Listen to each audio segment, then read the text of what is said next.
Nivel del índice de endeudamiento sobre PIB cercano al 38% más o menos, ya es un nivel alto. Nosotros hace unos 15 años más o menos hicimos un trabajo al respecto y en ese momento teníamos un nivel de endeudamiento muy bajo, por debajo del 10% incluso, ¿verdad? Y habíamos considerado un umbral de hasta el 30% como algo razonable, prudente, digamos, en términos de sostenibilidad para un país con el nivel de ingreso per cápita y con el nivel, con el ritmo de crecimiento económico que tenemos nosotros, ¿no? Y con la tasa de interés que estamos pagando por esa deuda, que son las principales variables que impactan cuando uno analiza perspectivas de sostenibilidad de la deuda. 38% es superior a eso, si bien el ingreso per cápita hoy es también superior a lo que teníamos hace 15 años, pero por lo cual estos niveles son sostenibles aún, pero ya está en lo que nosotros llamamos como, mirarlo como una luz amarilla, incluso cercano a naranja, y hay que contener este nivel de endeudamiento ya, ¿verdad? Nos impactó mucho la pandemia. Hay que reconocer también que tuvimos choques muy fuertes en los últimos años que hizo saltar el endeudamiento para poder enfrentar esos choques, que todos estuvimos de acuerdo porque justamente uno tiene prudencia con la deuda de tal manera a tener disponible endeudamiento para enfrentar ese tipo de situaciones, ¿no? Pero en tiempos normales, obviamente hay que contener el ritmo de endeudamiento, porque si en tiempos normales también recurrimos a deuda de manera muy importante, el crecimiento de la deuda va a ser importante y cuando enfrentemos algún choque de vuelta en el futuro, que seguro que lo vamos a tener mucho menos condiciones de enfrentar esa situación con solvencia. Y si la deuda es muy alta, incluso nos puede arrastrar a algún tipo de crisis fiscal en ese momento, ¿verdad? Que para evitarlo hay que anticiparse y controlar la deuda en el momento en un momento como este, creo que niveles del 38% son niveles que tenemos que tratar de contener en esos niveles, ¿no? Doctor, y justamente ese es un trabajo bastante complicado también, ¿verdad? Porque siempre el tema de la deuda tiene cierta inercia, ¿verdad? En la medida en la que también va aumentando los niveles, es difícil poder frenar, ¿verdad? Se trata de un trabajo sumamente complejo que tienen que afrontar también las autoridades. ¿Hay algún tipo de guía, norte que podamos tener en cuenta para ir equilibrando un poquitito las finanzas bajo su criterio? Bueno, yo creo que el gobierno ha trazado un plan de la deuda crece en función al nivel del déficit de las cuentas públicas, ¿verdad? Entonces, para contener la deuda, tenés que contener el déficit. Y en ese sentido, ya el gobierno de Mario Abdo había definido un plan de convergencia del déficit fiscal al tope que está en la ley de responsabilidad fiscal. Ese tope es del 1,5% del PIB de déficit, es un nivel de déficit que estabiliza la relación deuda-PIB. O sea, si nosotros podemos seguir teniendo déficit del 1,5% y eso lo que va a hacer es que ese 38% del PIB se va a estabilizar ahí, incluso en años en que el crecimiento es un poco por encima del potencial, va a ir reduciéndose gradualmente ese índice de endeudamiento. Es la forma que funciona porque hay que entender que estamos en un mundo dinámico de crecimiento, ¿verdad? Entonces, un déficit del 1,5% del PIB es algo sostenible que estabiliza la deuda, ¿verdad? Que es lo que creemos que al cual hay que retornar, ¿verdad? No se cumplió para el 2024 eso y el gobierno estableció un nuevo plan hacia el 2026. Y en la medida en que se cumpla ese plan, yo creo que vamos a lograr estabilizar la deuda al nivel que alcanza en el 2026, que sería seguramente un poco por debajo del 40%, 39%. Eh, eh, pero en la medida que controlemos ese déficit, vamos a estabilizar esa deuda. Yo creo que estamos en buen camino en ese sentido, ¿verdad? Lo que pasa es que nosotros establecimos un plan de convergencia, pero hay que entender que por ahí te puede surgir un choque fuerte y va a tener que salirse de esa convergencia porque la situación te va a obligar a tener que hacer cosas para enfrentar una situación negativa, ¿verdad? Entonces estamos viviendo en un mundo incierto, de mucha volatilidad y hay que estar preparado siempre para enfrentar alguna situación más difícil y para ello, obviamente, la política fiscal es un instrumento muy importante, así como también la política monetaria, ¿verdad? Que nosotros lo hemos utilizado, creo que de manera muy eficiente, muy efectiva en los últimos 10 años, ¿no? sea, no hay magia aquí, no hay recetas mágicas, o sea, hay que ser disciplinado y riguroso en cumplir el plan que ya está establecido. Hay que seguir ese plan, hay que apoyarle al Ministerio de Economía y al Banco Central en efectivamente cumplir esos planes que ya están definidos. Doctor, ¿y cómo está viendo la evolución de otras variables que inciden también en cuanto a la sostenibilidad de la deuda pública, el crecimiento de la economía, el crecimiento de los ingresos? La Dirección Nacional de Ingresos Tributarios, por ejemplo, está reportando mayores niveles de recaudación. ¿Son cuestiones suficientes para ir también equilibrando un poquitito lo que es sostenibilidad o también hay alertas anaranjadas en algunas cuestiones complementarias a lo que es materia de sostenibilidad? Bueno, hay dos factores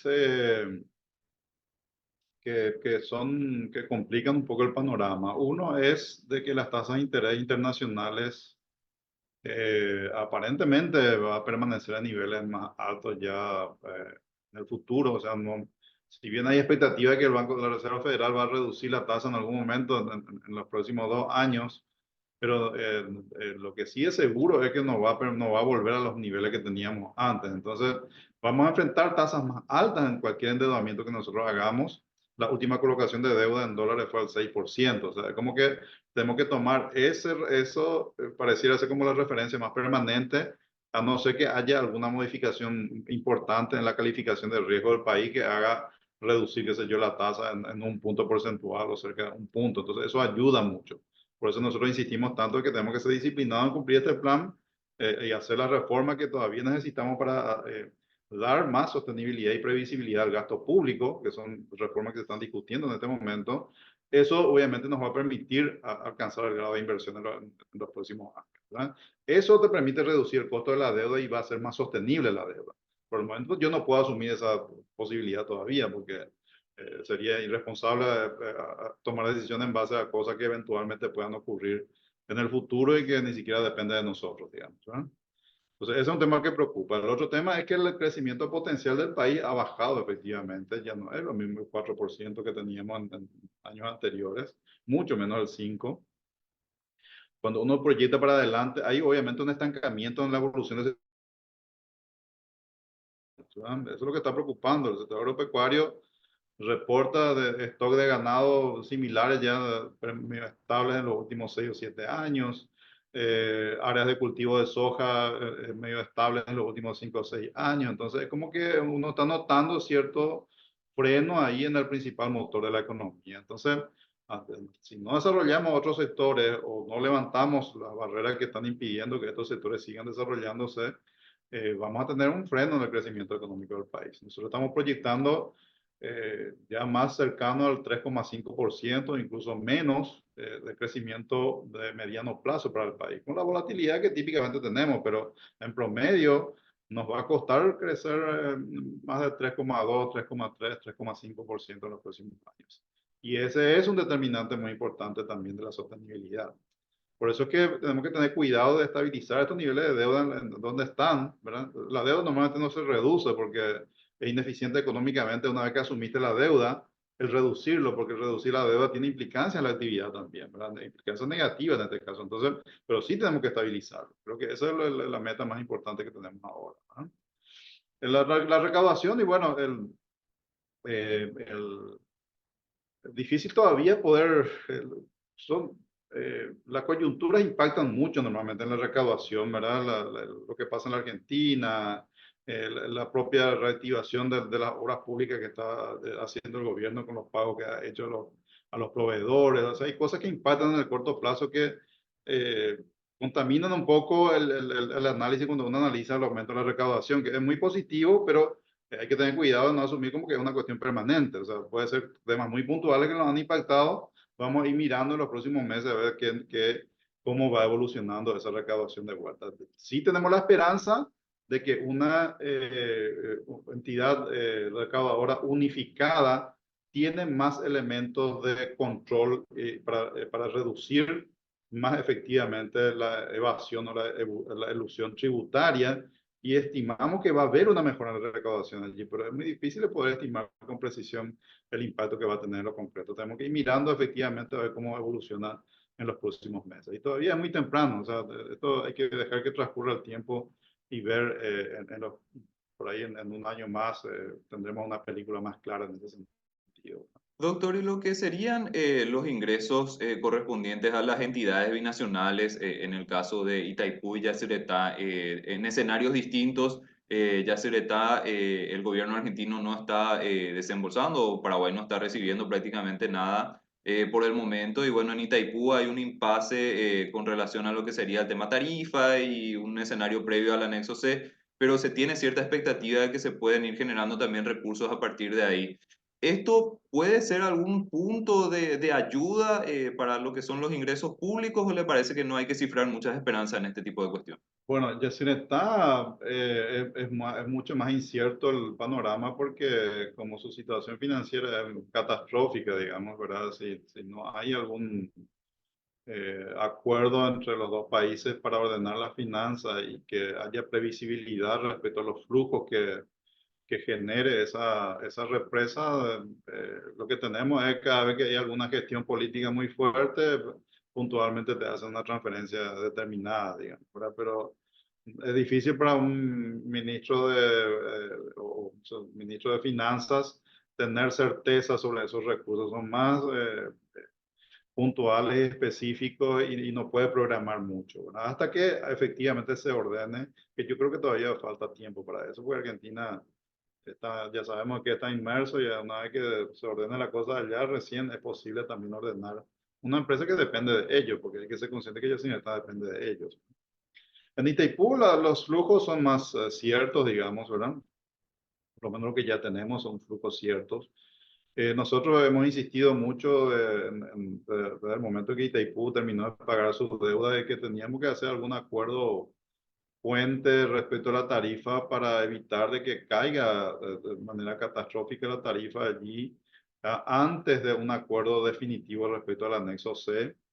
Eso venía en una negociación muy salomónica, digamos, en los últimos años de Mario Abdo, en el que vamos a ir por el punto medio cada año de una reducción gradual de la tarifa, ¿no? Obviamente un cambio de gobierno acá con Santiago Peña como que replantea esas cosas. Yo creo que hay que entender lo que es lo factible respecto a lo que ya se avanzó. Uno no puede evitar considerar las condiciones que uno ya encuentra, digamos. Y, creo que hay que tener más pragmatismo allí. De cualquier manera, la tarifa que ya había sido fijada en 16,71 dólares por kilowatt mes generaba recursos importantes para ambos países por encima de lo que ya estamos recibiendo por el anexo C vigente, unos 500 millones de dólares para cada país, más o menos para inversiones adicionales que estaba haciendo la Itaipú, de hecho, en cada uno de los márgenes, ¿verdad? Yo creo que esos recursos hay que tratar de preservarlos. O sea, yo entiendo la aspiración de tener más recursos, pero para mí el primer objetivo es preservar lo que ya está, porque esos 500 millones de dólares son muy importantes en la coyuntura que estábamos hablando previamente. Eh, y tratar de consolidar esos montos dentro de la negociación del anexo C como algo permanente, ¿no? Y también un tema muy importante allí de que la ANDE es una empresa que depende mucho de Itaipú y hay acuerdos allí que de muchos años en términos de la energía excedente que hay que tratar de preservarlo porque de otra manera la ANDE podría entrar en una situación financiera muy crítica. O sea, es una negociación compleja, hay que apoyar al gobierno lo que está haciendo, pero hay que ser consciente que el gobierno también tiene que tener mucho pragmatismo para tratar de alcanzar un acuerdo que le dé de vuelta certeza a esto en el mediano plazo, ¿verdad? Porque tanto el presidente Peña como sus ministros saben muy bien de que el presupuesto depende mucho de la Itaipú y no podemos hacer cosas ahí que puedan afectar eso, ¿verdad? Doctor, creo que una buena noticia cuando hablamos de la sostenibilidad de la deuda se dio con las recientes operaciones de guaranización, entre comillas, de una parte o una porción de la deuda con una entidad multilateral, y bueno, la última emisión de bonos en el mercado extranjero que incorporó también títulos en moneda local. Ese tipo de cuestiones también son interesantes para ir por lo menos reduciendo el riesgo cambiario, ¿verdad? Que en el caso de Paraguay tiene un cierto componente también que se tiene que considerar. Asimismo, eso ha sido un paso muy importante. Para mí fue sorpresivo, si bien yo hice consultas previas, la gente que conozco, tanto en Nueva York como en Europa, de un posible interés de bonos de moneda en guaraníes, en este caso, digamos, y había interés. Lo que a mí me llamó la atención es que el monto fue importante, 500 millones de dólares en guaraníes es importante, lo cual es una señal también muy importante. Y también las tasas de interés que por lo cuales los inversionistas extranjeros han invertido en una moneda local como el guaraní, digamos, una moneda exótica para ellos, es muy desconocida. Obviamente que 500 millones de dólares distribuidos, qué sé yo, en los fondos que compraron son participaciones minúsculas dentro de su cartera de inversión, no le afecta absolutamente nada, ¿verdad? Pero sí están probando, o sea, hay que entender de que como que están probando a ver efectivamente cómo es que resulta invertir en una moneda como el guaraní. Y hay que ser conscientes de ello y ser muy disciplinados. Obviamente nos condiciona más en que la política económica siga siendo muy predecible y responsable, digamos, ¿verdad? Porque es una ventana importante que si efectivamente se mantiene abierta nos va a permitir reducir la dependencia del dólar que impone un riesgo adicional que es importante. En los momentos críticos se nota la diferencia, qué sé yo, Argentina que está devaluando 100% o más su moneda, eso tiene una implicancia fiscal muy fuerte porque la deuda externa también aumenta en un 100% de manera inmediata, digamos. Entonces esos riesgos se reducen en la medida en que la deuda esté en la moneda local, en este caso, bueno, un paso muy importante en condiciones que fueron muy ventajosas y ojalá, obviamente, entendamos las circunstancias en las cuales estamos involucrados y que cumplamos con ello de manera efectiva.